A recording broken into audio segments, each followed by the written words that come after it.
இலங்கை நாடாளுமன்ற தேர்தல் பிரச்சாரத்தின் போது தமிழ் மக்களுக்கு அளித்த வாக்குறுதிகளை நிறைவேற்றுவதில் உறுதியாக செயல்படுவோம் என தமிழ் தேசிய கூட்டமைப்பின் மூத்த தலைவர் மாவை சேனாதிராஜா தெரிவித்துள்ளார். இது தொடர்பாக நமது நிர்வாக ஆசிரியர் சண்முக சுந்தரம் அவருடன் நடத்திய கலந்துரையாடலை இப்போது பார்க்கலாம். யாழ்ப்பாணத்தில் தமிழ் தேசிய கூட்டமைப்பு மிகப்பெரிய வெற்றியை ஈட்டியுள்ளது. 5 இடங்களை பெற்றுள்ளது, 5 எம்பிக்களை பெற்றுள்ளது. வெற்றி வாகையுடன் தற்பொழுது கட்சியின் தமிழ் கூட்டமைப்பின் சேனாதிராஜா நம்மிடையே இருக்கிறார். அவருடைய இந்த வெற்றி மக்களுக்கு எப்படி கொண்டு போய் சேர்க்கப்போய் என்பது குறித்து கேட்டறிவோம். வணக்கம் சார். வணக்கம். இந்த வெற்றி குறித்து உங்கள் கருத்து என்ன? மக்கள் தமிழ் தேசிய கூட்டமைப்பின் மீது தங்களுக்குள்ள நம்பிக்கையை வெளியிட்டிருக்கின்றார்கள். நாங்களும் அந்த மக்களிடத்திலே மிகுந்த விசுவாசத்தை நாங்கள் அர்ப்பணித்திருக்கின்றோம். இந்த வெற்றியானது எங்களுடைய தேர்தல் அறிக்கையின் அடிப்படையில் இனப்பிரச்சினைக்கு தீர்வு காணுவது, எங்களுடைய நிலப்பிரச்சினை உட்பட்ட அனைத்து அன்றாட பிரச்சனைகளுக்கும் தீர்வு காணுவது சம்பந்தமாக மக்களுடன் நீங்கள் இந்த அடிப்படையில் நாங்கள் வேலை செய்வதற்கு ஆணை தருமாறு கேட்ட பொழுது, தனியே யாழ்ப்பாண தேர்தல் மாவட்டத்தில் மட்டுமல்ல, வடக்கு கிழக்கு முழுவதும் மிக பெரும்பாலான வாக்குகளுடன் மிக பெரும்பாலான பாராளுமன்ற உறுப்பினர்கள் தெரிவு செய்யப்பட்டிருக்கிறார்கள்.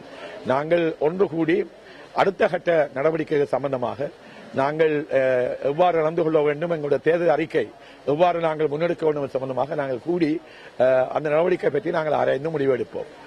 தங்கு நாடாளுமன்ற அமைப்பு என்ற ஒரு சூழல் இருக்கிறது. இந்த சூழலில் உங்களுடைய அடுத்த கட்ட நகர்வு என்னவா இருக்கும்? யாருக்கு ஆதரவளிப்பது என நீங்கள் முடிவு செய்துள்ளீர்கள்?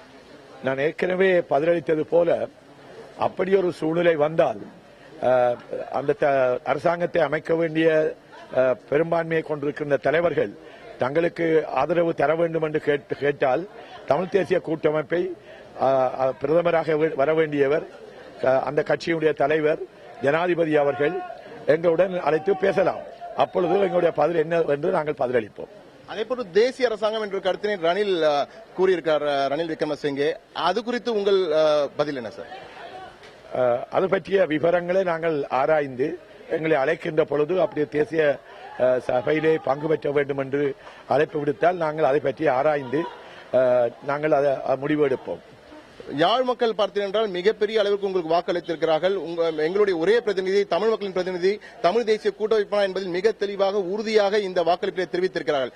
எனவே இந்த முறை கடந்த முறை போல் இல்லாமல் இந்த முறை எந்த அளவுக்கு உறுதியாக உங்களுடைய கொள்கைகளை நிலைநிறுத்துவதிலே எந்த அளவுக்கு செயல்படுவீர்கள்?